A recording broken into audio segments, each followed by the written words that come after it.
Hey, this is Nicole, aka the Groovy Writer, coming to you from the driver's seat of the VW Beetle.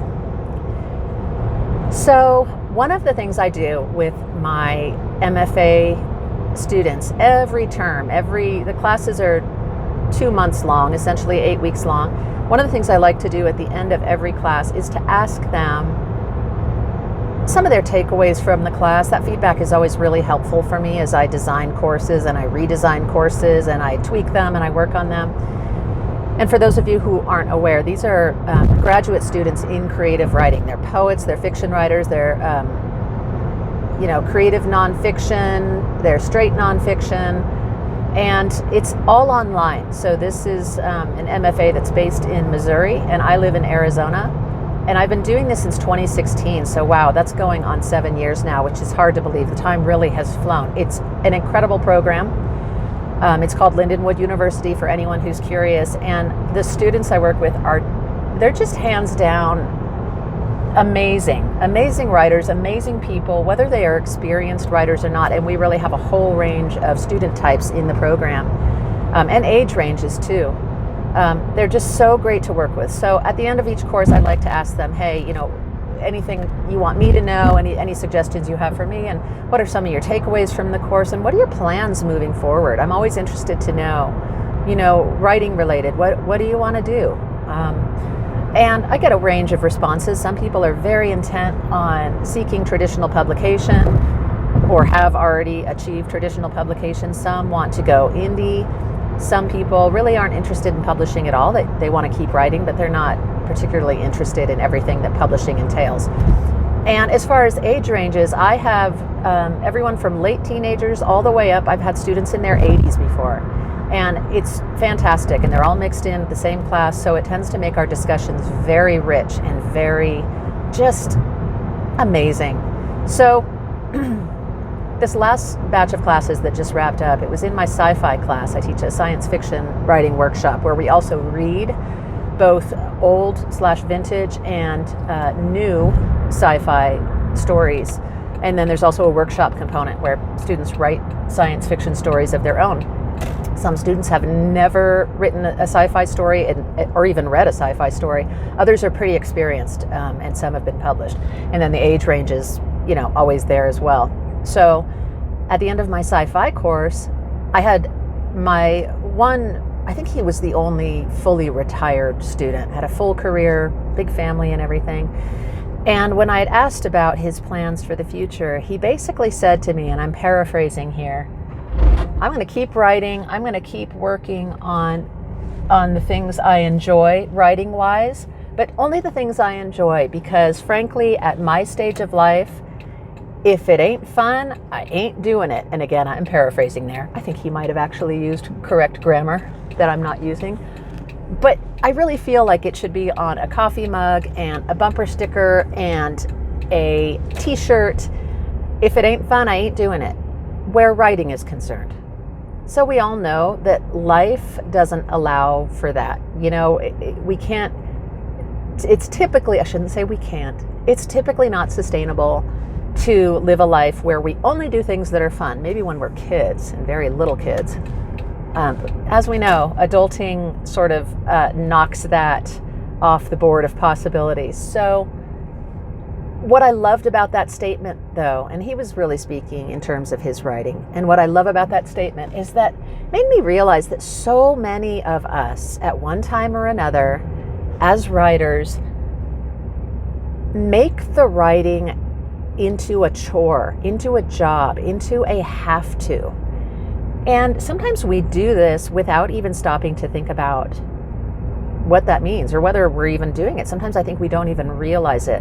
Where I see this most is when a writer sets the eyes on traditional publication, and also to an extent indie publication, self-publication, but traditional publication, it's very easy as soon as you set your eyes on that path to become extremely goal-oriented. In a way you have to, because it's a hard path. It's hard to do. I say that from experience. It can have great rewards, but it's also a tough path. And I think when people do this, they sorry, I'm parking at my gym here, so if the camera goes a little strange, that's why.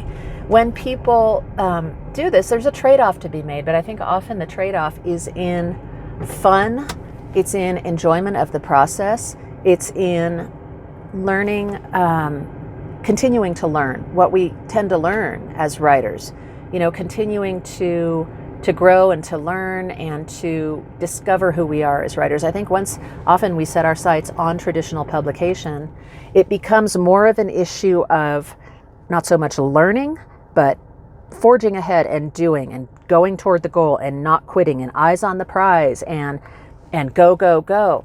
And what I've learned from my own journey in traditional publication and from other writers' journeys, I've talked about this on the podcast in previous episodes, is that it can quickly become unfun when we are goal-oriented. Now, am I saying, again, that it always has to be fun and we should never have goals? No, I think we need to have writing goals. And I think sometimes we need to motivate ourselves to write even when we don't want to.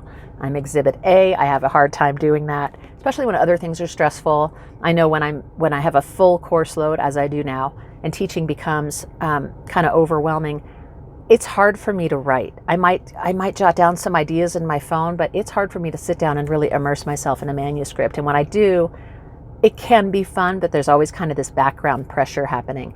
So I guess what I'm trying to get at is find a way to keep it fun. And if you're doing something that is prohibiting that is inhibiting that is making it anything but fun, I suggest reevaluating that, because life's short. And if the creative writing we're doing, even if we are seeking publication, we're sending out stories to journals, we are querying agents, we have an agent and our novel is out on submission. If you're finding that your mindset is basically becoming, I'll have fun when I get an agent, I'll have fun when I get published, I hate to say it, but you might be doing it wrong. And by wrong, I don't say that in a judgmental way. I say that you might be doing something to yourself and relinquishing a part of the process, namely the fun part of the process, that you might not so easily be able to get back. And that goal orientation that we can adopt as writers, that mindset can become a habit. It can become sort of deeply ingrained, and it can happen fairly quickly. I would venture to say it can happen fairly quickly, especially when traditional publishing comes into play and we get that hunger to be traditionally published. Or let's say we've been traditionally published and we get that hunger to get that second book out. I'll relax and celebrate when my second novel is out, or I'll relax and celebrate when my poetry chapbook gets great reviews by all the trade magazines. It's a slippery slope. And I just, for myself, will say I've had a lot of learning experiences with all of this over the past several years. And when my student said that, and I don't think you have to be retired, he happens to be retired, so he can really lean into that, if I'm not having fun, I'm not going to do it, where my writing is concerned. It hit home for me and it resonated. And that's definitely a goal that I am going to continue to try to work toward. And that's sort of a weird paradox, isn't it? Because I say don't be so goal oriented, and yet I'm saying that's a goal I'm working towards. So I need to unpack that a little bit for myself and think about that. That is something I'm going to try to adopt. Let's put it that way. Have more fun with the writing. Let the results be what the results be. Write the stories I want to write, and the stories that excite me, the stories that are fun, the characters who come to me, and don't worry about the reaction from readers, especially during that first drafting process. During editing, you can tweak things a little bit and all of that, and I've also talked about that in previous episodes.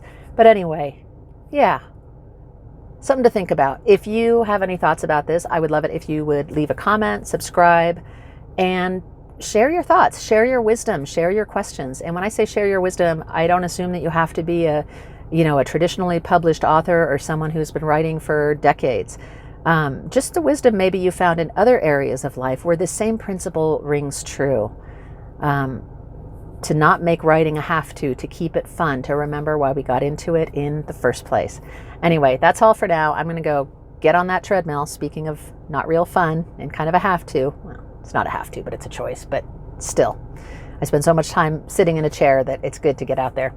So I will talk to y'all soon.